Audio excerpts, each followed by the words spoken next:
Okay, so be your own therapist. Be your own therapist. This is I quote this, and it never gets old.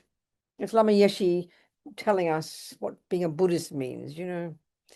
But first, we just think 1 hour we're going to be here together to look at our mind, to look at this advice of the Buddha, how to be a Buddhist, how to use Buddhism to know our own minds, because that's the bottom line.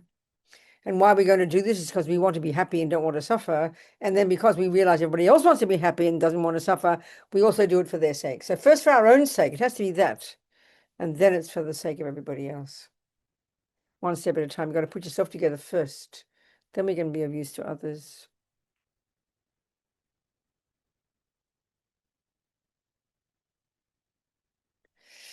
So we hear, this word Buddhist psychology, and I mean, I think a very common way that it's interpreted in the West, I think, is as soon as we hear about Buddhism, we think of meditation, and as soon as we say meditation, we think of mindfulness. So as soon as we think psychology, we think it's mindfulness.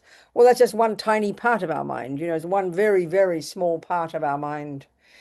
And so what's interesting in the Buddhist analysis of the mind, and we study this when we study Lori, that text that's studied in the monasteries, which is a typical one.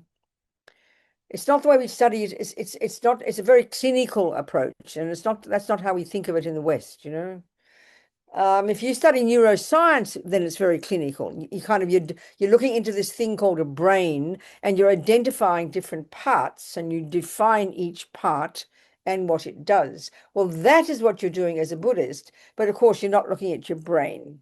This is the point.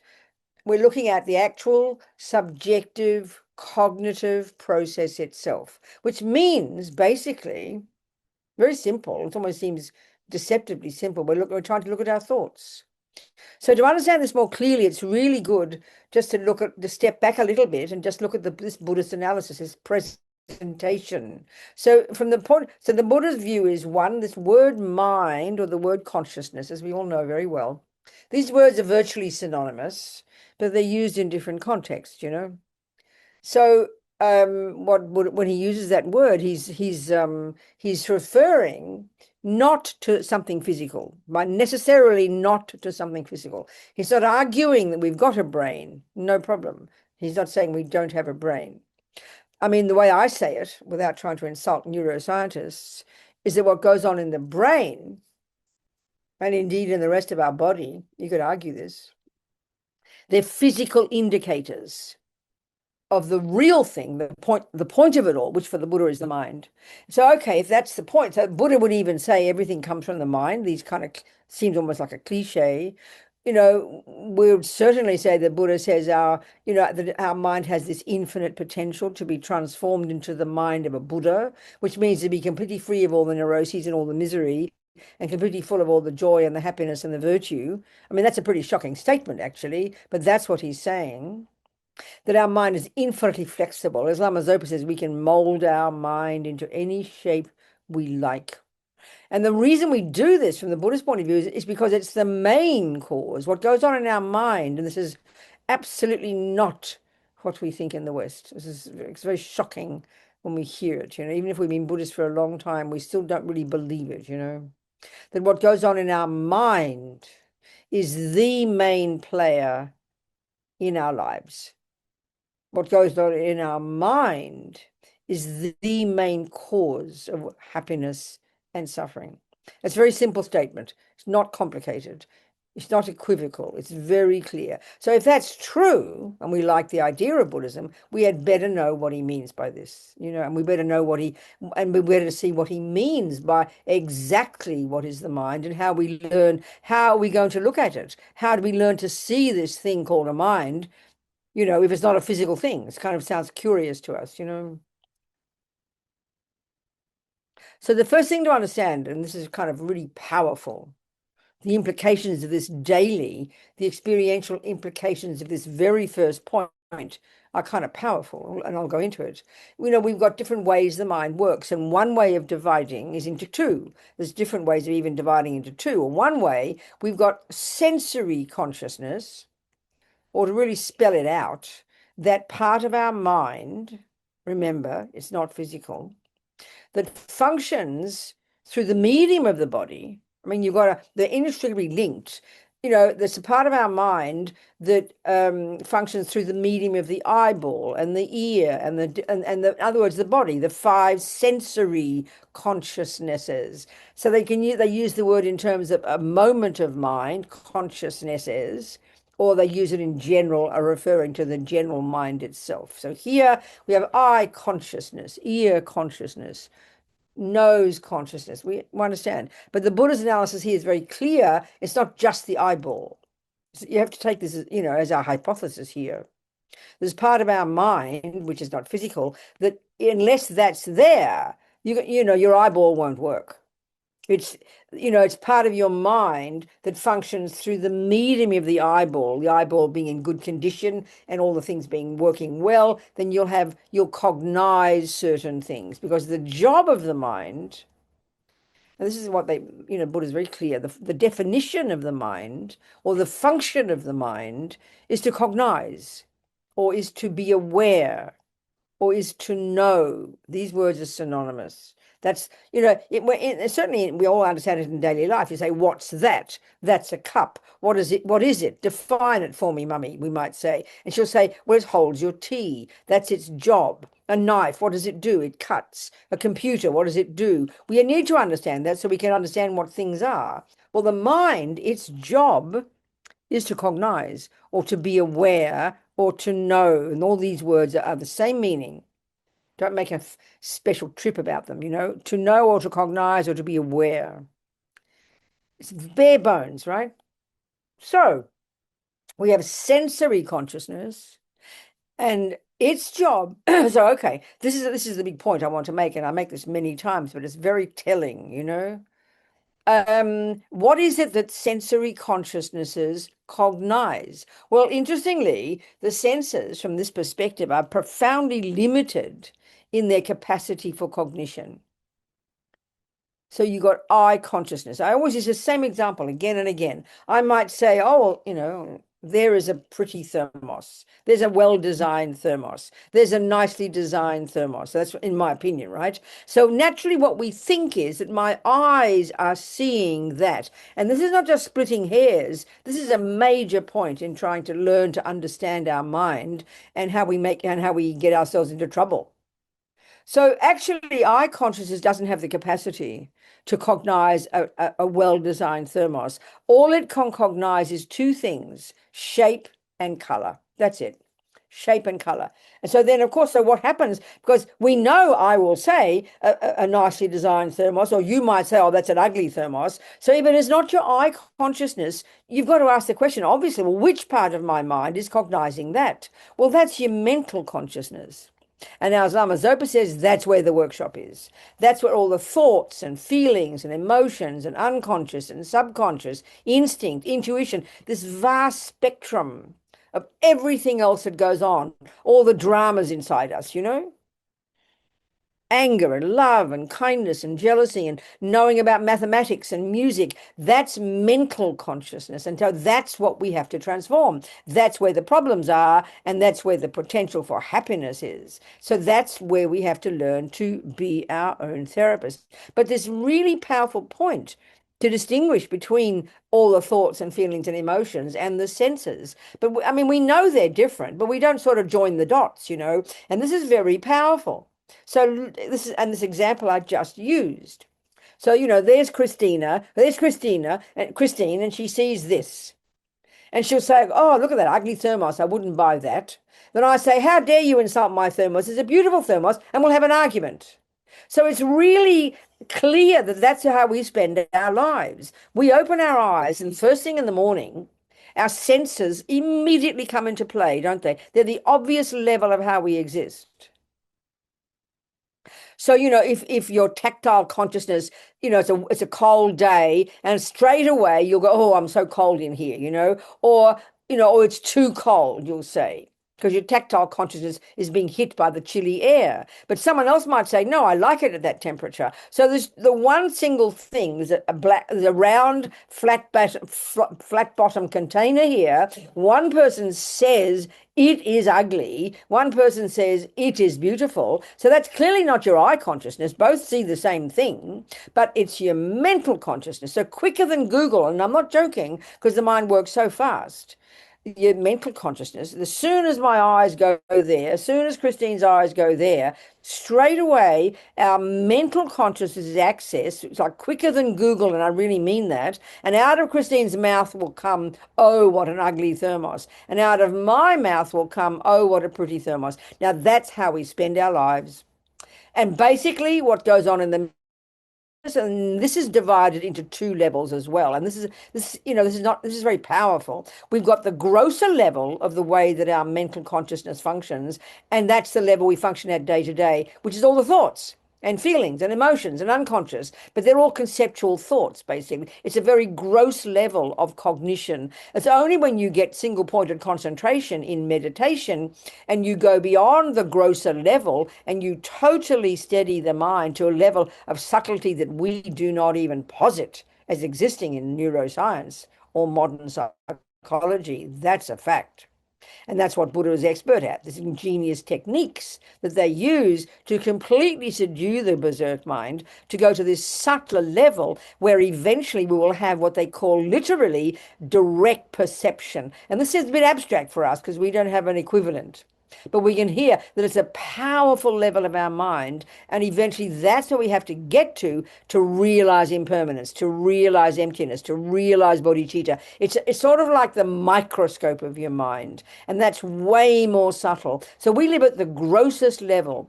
Even our emotions are at this gross level, and they're all the day-to-day way we function. Apart from our senses, we're living in all this chaos in our head, and that's all these thoughts and feelings and emotions, and they're basically a bunch of opinions. There's a pretty thermos, there's an ugly thermos. He is so ugly. Oh, she is so nice. Oh, I love the way she looks. No, I hate the way he looks. And this is from the second we wake up in the morning. And the worst part about this is that we know we're saying, oh, there is an ugly thermos, but we never think for 1 minute that it's merely an opinion. Christine thinks she's right, and she thinks I'm an idiot for saying it's a nice thermos, and that's why we argue. And because we believe that our thoughts are a valid representation of what's out there. And that's the point the Buddha's making. That's where we live in La La Land. And that's the essence of it. And if we can get that point, it really is very profound for us, because now we know what to do. We've got to start looking at our damned opinions, because everything that comes out of our mouth is an opinion. But we think it's truth.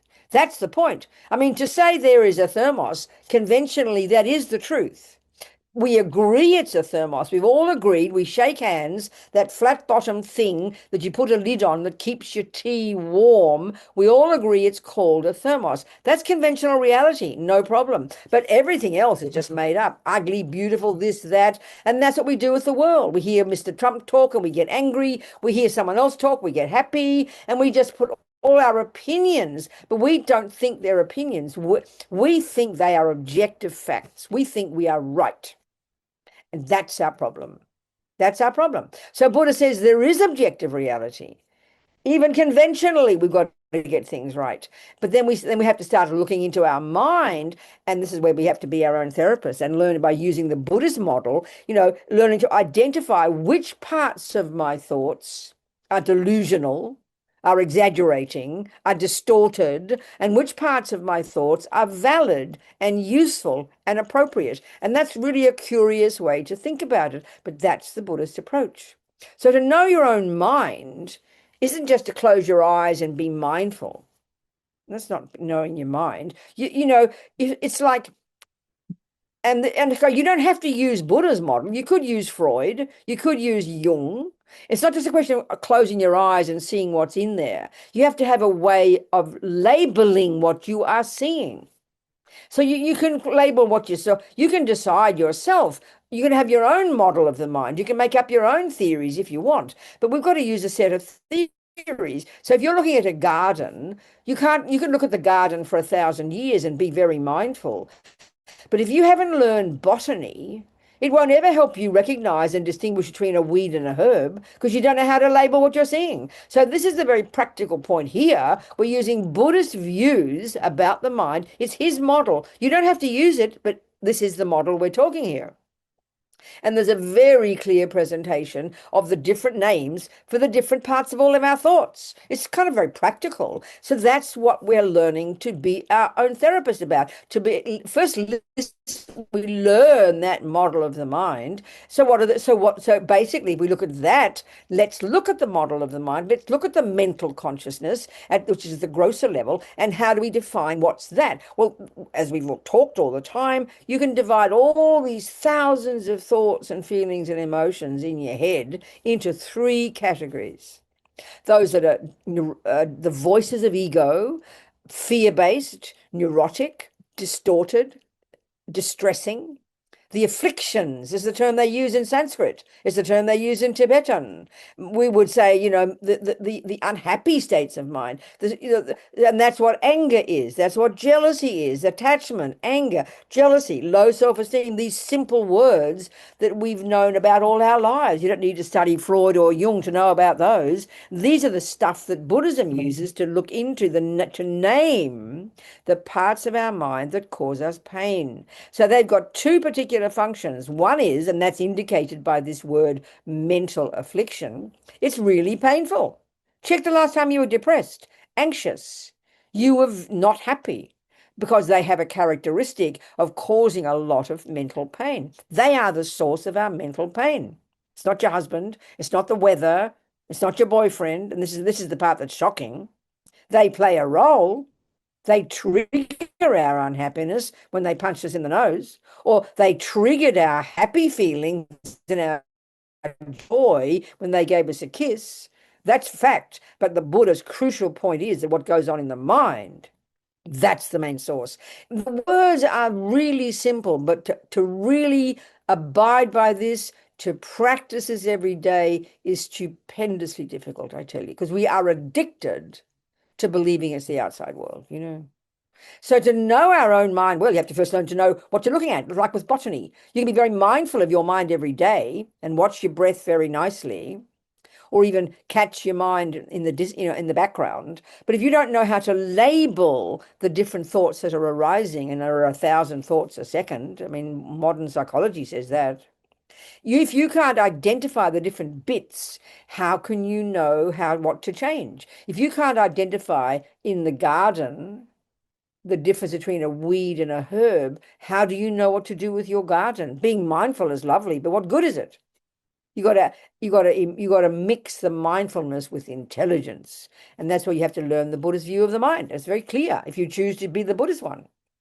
And that means so then the first category of states of mind are all the neurotic ones: attachment and anger and jealousy, and they're all rooted in fear. Fear is their character. They are the source of our pain. And there's logical reasons for this, which don't initially seem evident to us at all, but it's very fascinating. Then you got the second lot, and they're our saving grace: intelligence, kindness, love, compassion, patience, generosity, forgiveness. We know these qualities. They're called the virtues, and they are the source of our happiness. The third lot, I call them the mechanics of the mind. They typically refer to them as neutral states, but that kind of gets confusing. So these are the mechanics of our mind, like concentration, good memory, discrimination. Many of these that you need, whether you're a murderer or a meditator, you need these to function, to do your job properly.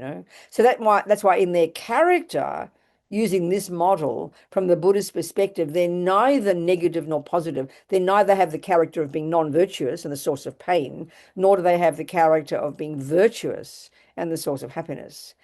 But they are crucial states of mind. So this is a very specific way of describing. We don't use this in the modern world. You don't go to your therapist and you don't talk about these three ways of dividing the contents of your mind.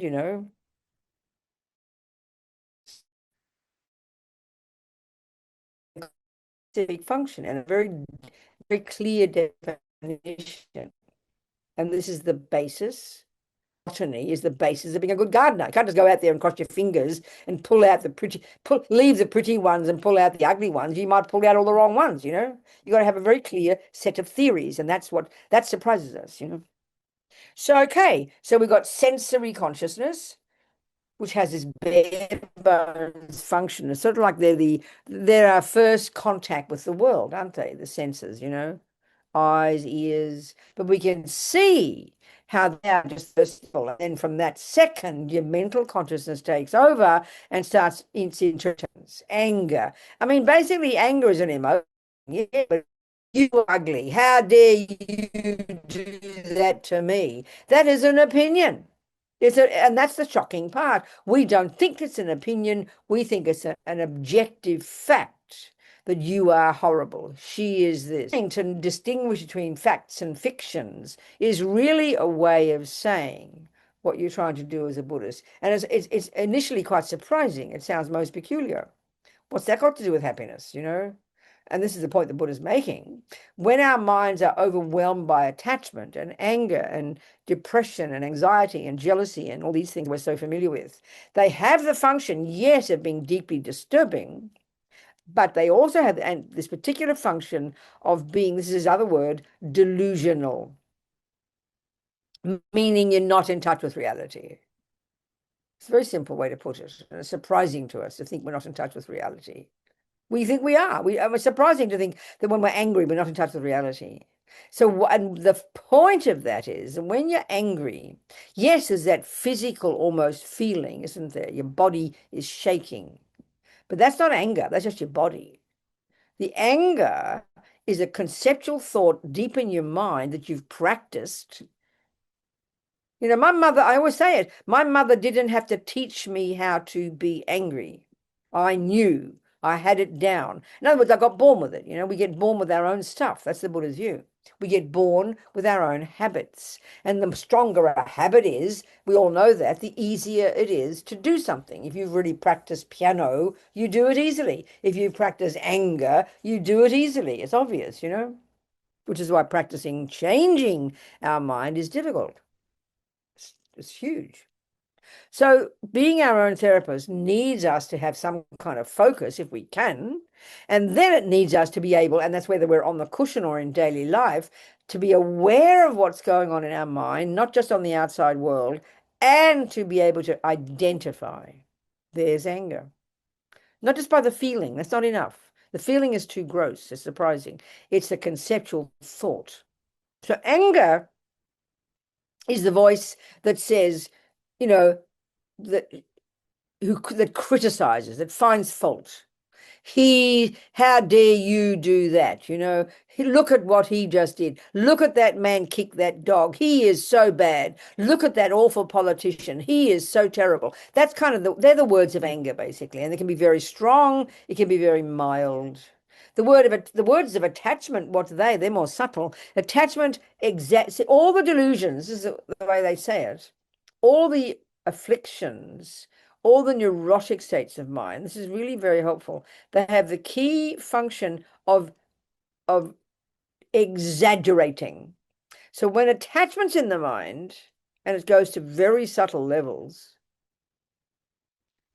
generally, like in an obvious example of attachment to something of the senses, like the chocolate cake or your video games or whatever it might be, you think about it all the time, you can't leave it alone, and then your attachment exaggerates the good qualities. So you want to be close to that person all the time. You look at them, you think they're so divine, your beautiful baby, your new beautiful new thing, you know, it looks divine to you. That's broadly speaking how attachment functions, and you run towards it. When aversion or anger is in the mind, you want to push it away. You know, so they're both exaggerating, they're both distorting the characteristics of the person or the thing. And we know this. When you're so angry with somebody, what anger is doing is exaggerating it's plucking out only the bad things about that person, and then you paint the whole of that person with that one brush. We know that's what it does. And you know when someone's angry at you, you know that's what they're doing. And that's why it's so painful, because you know they're not seeing any of your good qualities. They're only seeing your bad ones, and they're making it the whole of you. This is exactly what these neurotic states of mind do and why they cause us so much pain. And why literally they are misconceptions. They're not seeing things validly. That's a very big, surprising way to put it. But that's where we have to start. That's the way we have to look into our mind. And the biggest problem here is because we're so caught up with our physical feelings. And this is a big, major problem because we don't know we're angry until the words vomit out your mouth or until your body's shaking, because we're not paying attention to the thoughts underneath the feelings. And that's the key. So to say that feelings are more gross than the thoughts, that's surprising to us. But the level of thoughts we're talking about here are very subtle and very habitual. Like when I was a little girl, I would never have thought that I was having angry thoughts. It just this feeling wells up and you burst into this angry fit. And that's very physical. And that's what we think, oh, look at her, she's angry. And you see her shouting and yelling. But that's just the grossest level of anger. That's why if you have someone else who never shouts, but if they look into their mind, they can tell you their thoughts. They are really angry thoughts. So anger is the mind. It's not the body. But our trouble is we don't notice the thoughts, the feelings, the emotions, the depression, the anxiety until the body feels it. And that's just too late. That's why we must develop some kind of practical practice. So we can start to learn the skill to pay attention to the thoughts when they're quite subtle, deep down, before they rise to the surface and become emotional. That's the real skill, I tell you. So now let's discuss that. That was an entire 30 minutes of non-stop talk. Now we have 30 minutes left to discuss it. Come on. Very precisely what I've discussed. Let's discuss it. Let me understand from your words that you're hearing what I'm saying. Because it's quite difficult, we don't think of it like this. Anybody have something to say? Any questions?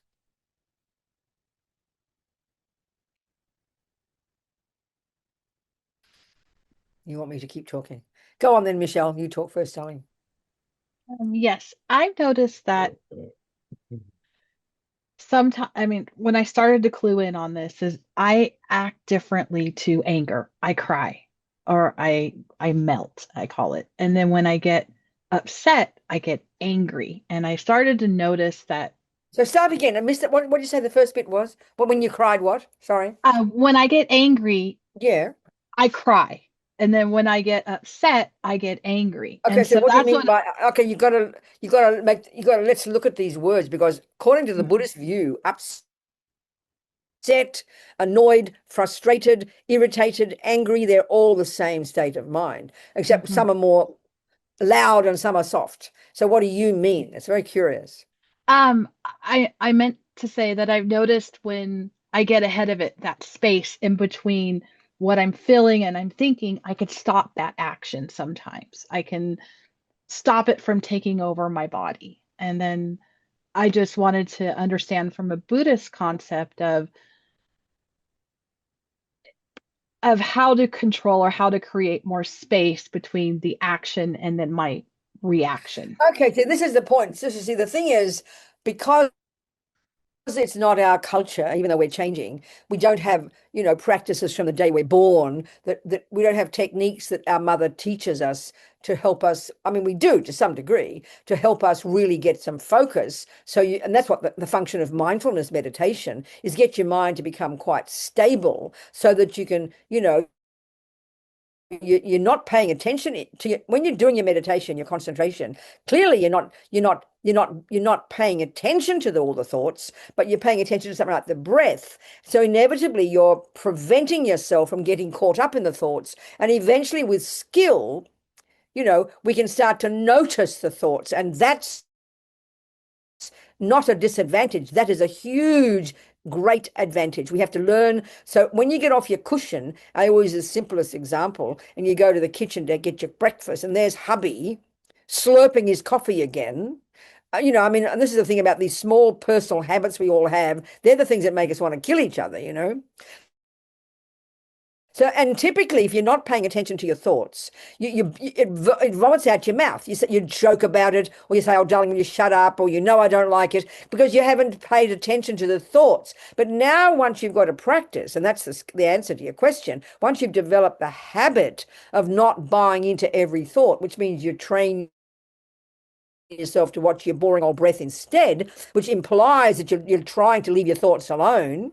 Therefore, you're getting some skill, you're developing some discipline. So you bring that to bear the moment you get off your cushion. And you can't help but now notice the thoughts before they become emotional. We only notice our thoughts when the thing happens that triggers them. That's too late. That's the point, Michelle.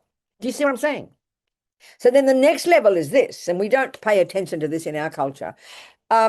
The next point is, first, this is why we have to try to have a bit of a practice, and then we start to notice, and then slowly you start to pay it. You notice them. You notice the annoyance. Small moments of anger in your mind hasn't come out your mouth yet. So normally it would just blurt out, but now, because you're trying to get discipline, you're being, the next level of practice is now to control the speech. It's a very specific one. It sounds very curious to think of controlling your speech being a spiritual practice, but it's tremendously powerful. I mean, we all know like 100% of our problems with family are speech. We don't go around shooting each other, probably some of us. So it's if we can control the thoughts, and if we're conscious of our thoughts, it's not suppressing them, but we're very conscious and we're owning them, then you make a decision. Shut your mouth, Michelle. And this is so hard. And that's hugely powerful. But if you leave it until it's too late, and if you get to the kitchen and already you feel the agitation because your body's just feeling agitated, that's too late. You've got to notice it before it gets to the body. In other words, you've got to notice it before it gets to the level of feeling. We think feeling is more subtle. No, it's not. It's the body. That's much grosser. So it really takes discipline. Do you understand? Is that what you're talking about?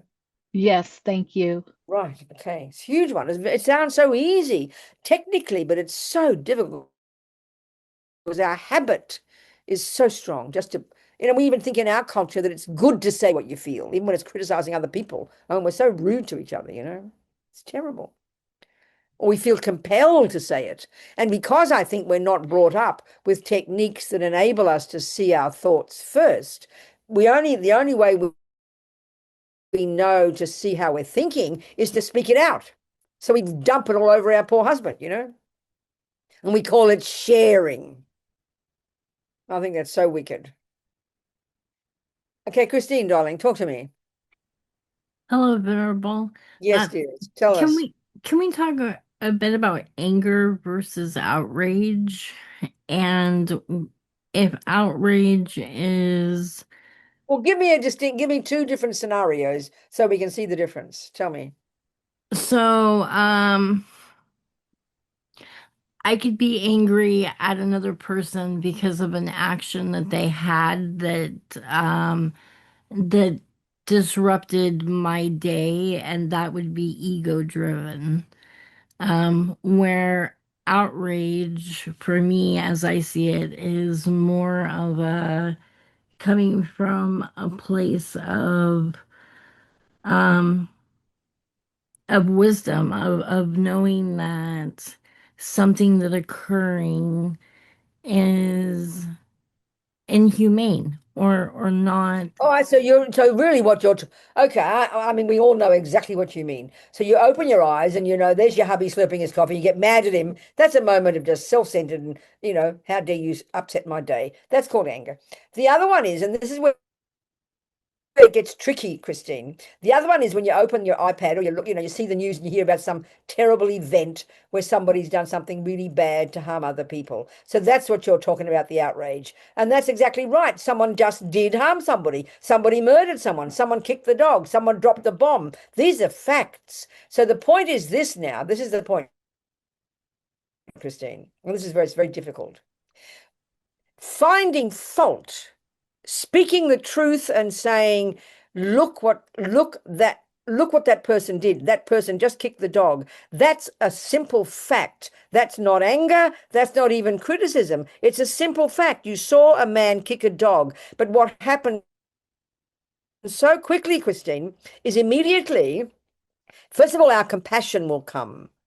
And that's empathy. So when you're talking about outrage, it's a mixture of your compassion, but usually only for the dog. And this is the first point. So you see that dog, you see the suffering, and that's called compassion. But what happens almost instantaneously, it then turns into anger, and then you say, how dare that man kick the dog? So there's a mixture of things there. There is compassion for the people who got hurt, and then immediately we have to find someone to blame, and so that becomes anger, and you then point the finger at the guy and shout and yell. So it's a mixture of compassion and anger, and we have to, and so this is the point. The compassion part is perfect, but as soon as the anger comes, that's what makes us agitated. That's what exaggerates. Then we don't know what to do. We lose control, and that's why people drop bombs on each other.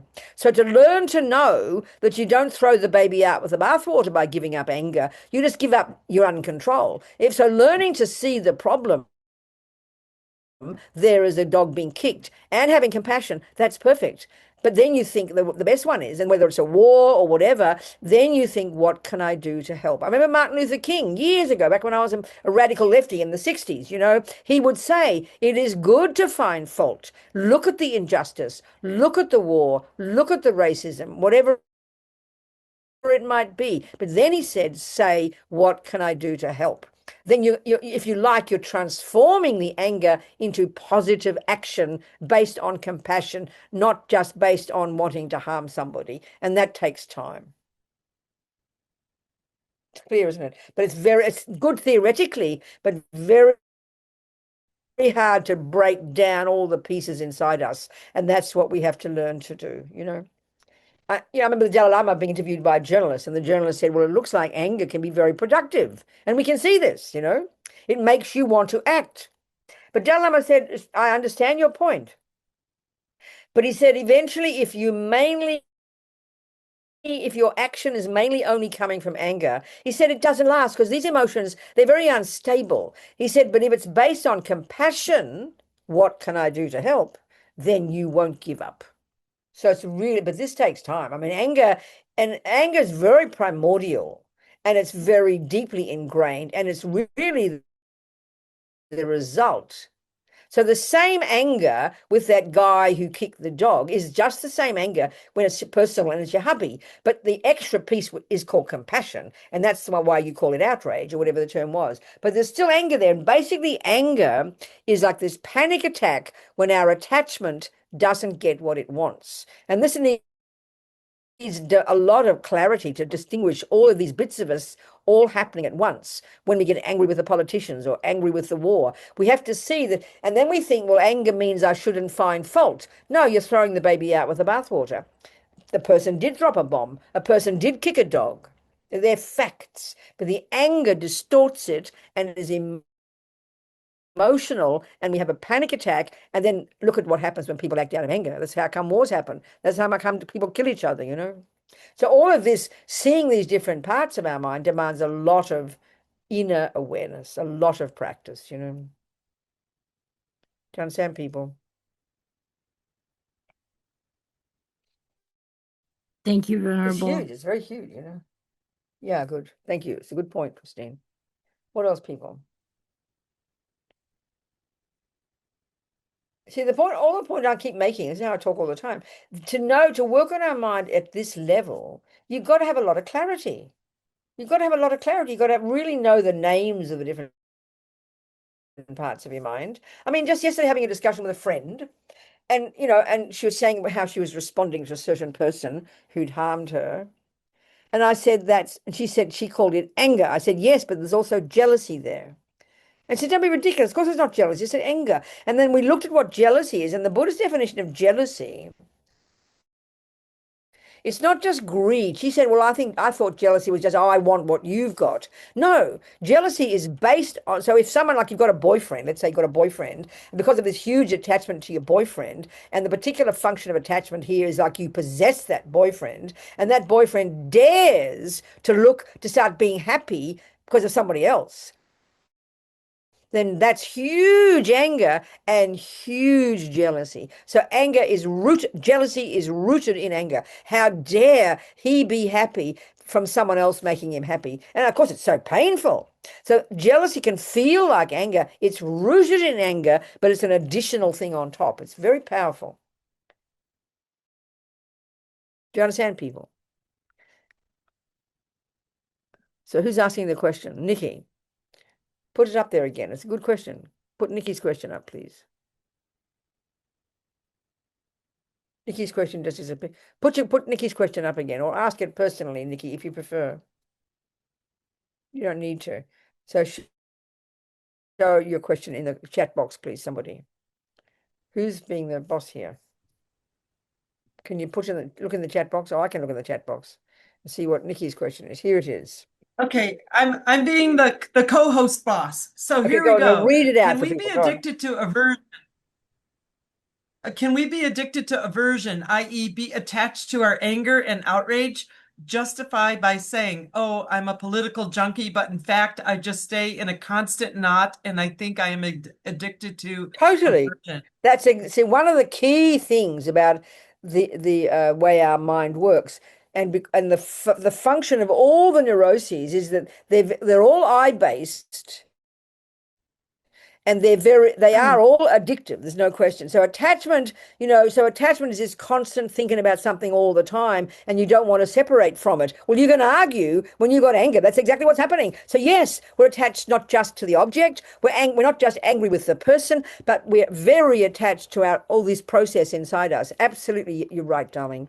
And that's how, unless we start rooting in, digging deep in, analyzing exactly what anger is, this exaggerated opinion about something, and unpacking it and trying to kind of reprogram our thoughts, then it'll never change. You can go to a therapist for 100 years and talk about it, and you can think, and eventually it makes us go completely insane. So yes, indeed,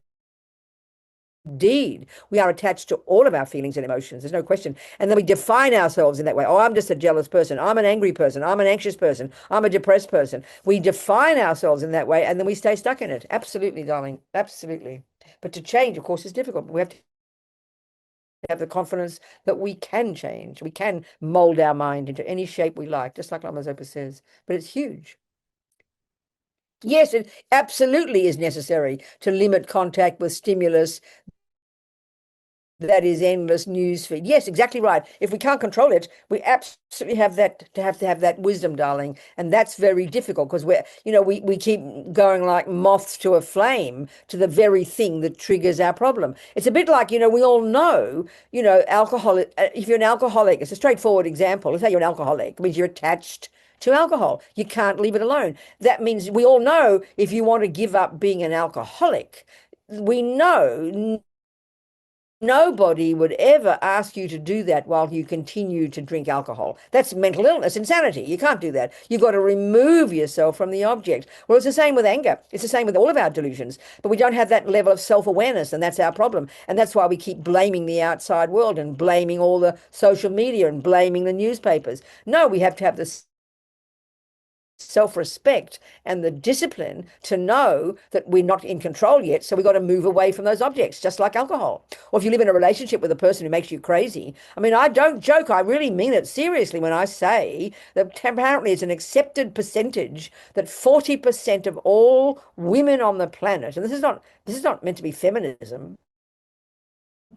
40% of all women on the planet who are murdered by the bloke in the same bed. And this is not about men and women. This is about attachment. When you're in a relationship, and you've got attachment, you're this victim. Both are complete victims. Like they're both victims, and you're at each other the whole time. Like you can't. When anger is there, you can't leave each other alone. It's like you're attached to each other. And eventually you get completely crazy and somebody gets murdered, because we haven't got enough self-respect to know what we need to be around. I mean, that takes a lot of awareness to know what it is that triggers our problems without blaming the triggers. You don't blame the boyfriend, but this is not possible. I can't take this. I've got to go. That demands a lot of self-awareness, and we don't have it, unfortunately. So you're exactly right. And that takes discipline. We know how hard it is to give up addiction to our phone, addiction to alcohol, or anger. Same thing. It's just the same problem. All the neuroses have this characteristic of grasping. We kind of grasp at them. It's a very good point. Absolutely. Go on, people. What else? See, knowing our mind, we know all these words. When I say all these words, we all recognize. But to be able to have the clarity to go beyond the physical feeling and to hear deeper down the conceptual story that anger and attachment and jealousy and depression and anxiety are saying. That takes time.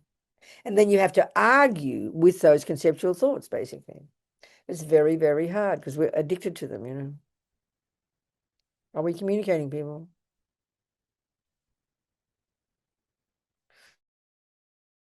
What else, people? Any questions? Any more points to bring up? Yes, sweetheart. Yes, Christine. Yeah.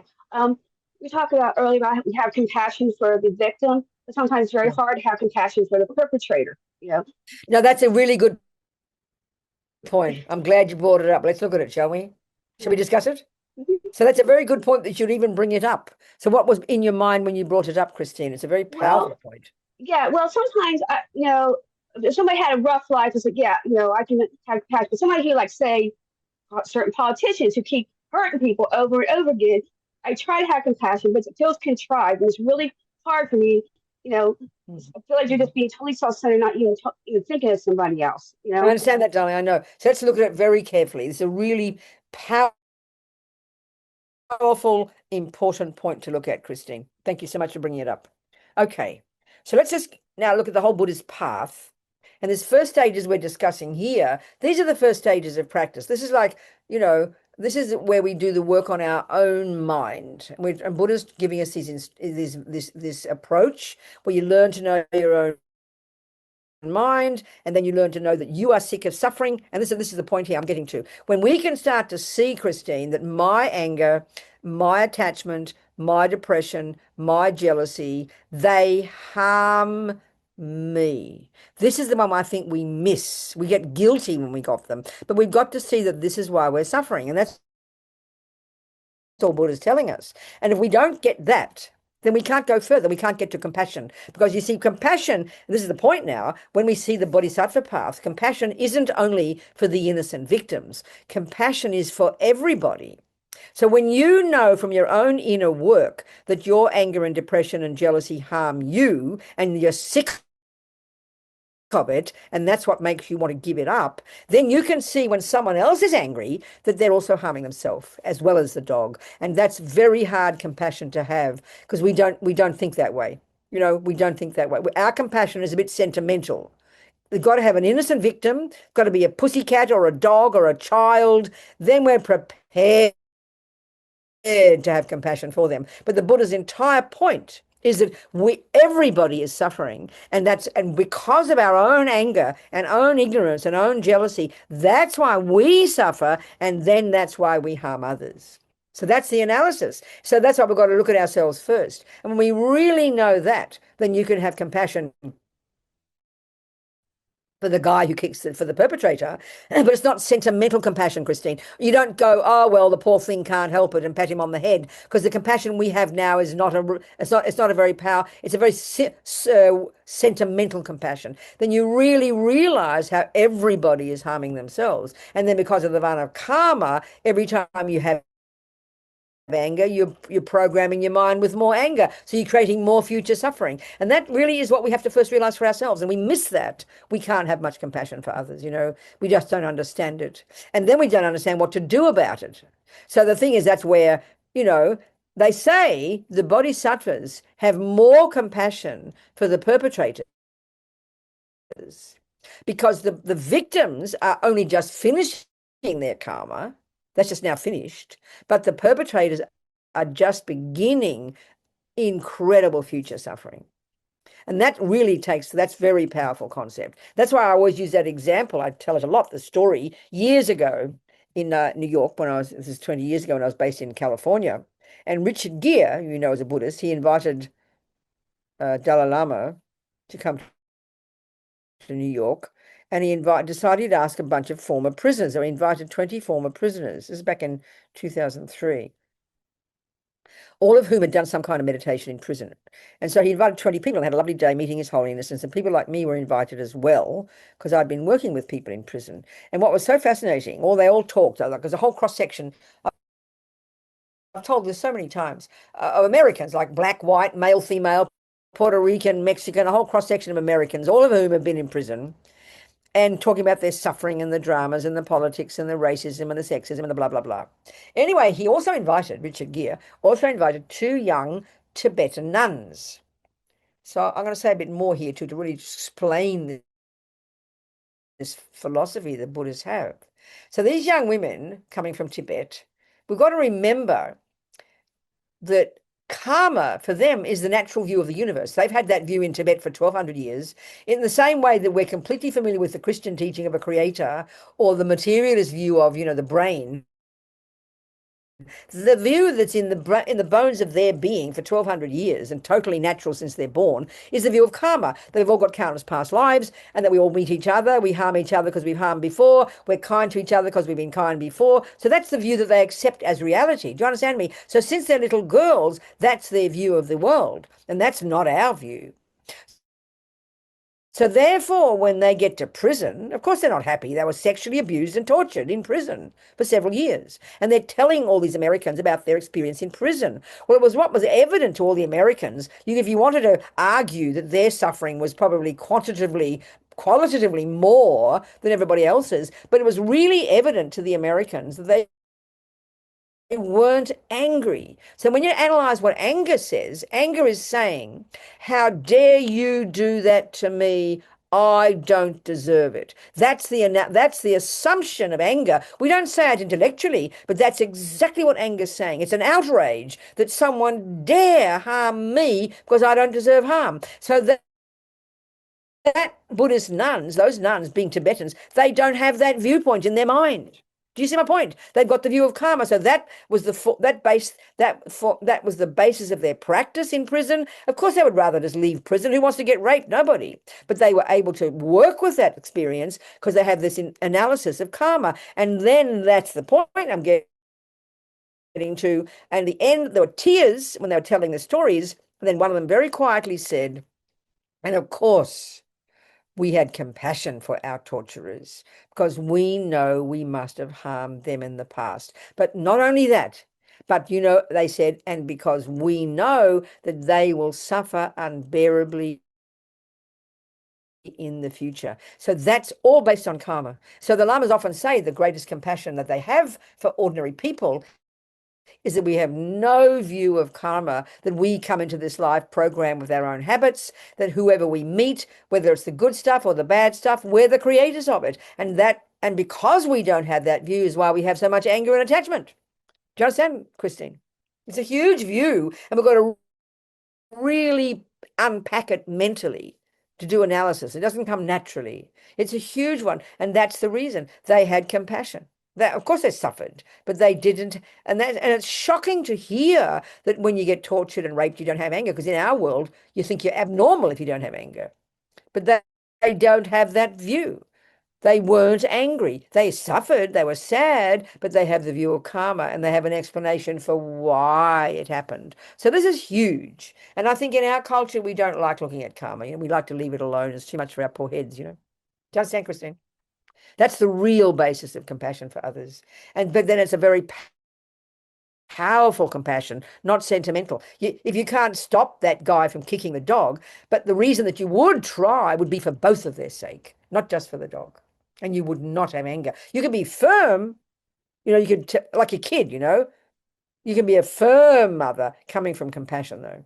It's a very, very different approach. Now, that really takes time to practice. Do you understand, people? Time to finish. This is huge, being our own therapist, using Buddhist analysis.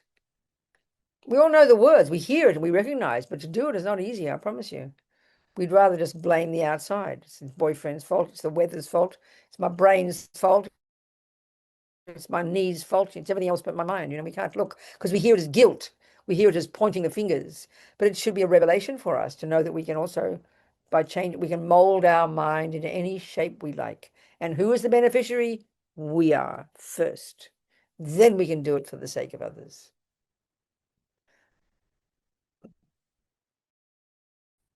So it gives you the basis for how to understand, Christine. And the fact is, we can't change it. I mean, if you can go to Russia tomorrow, or Iran, or somewhere, or to Washington, D.C., and change everybody's minds, then please do it, honey. But we know we can't, But at least it gives us an analysis of the crazy world, And then all you can do from that is, what I can do is just keep moving, keep practicing with bodhicitta.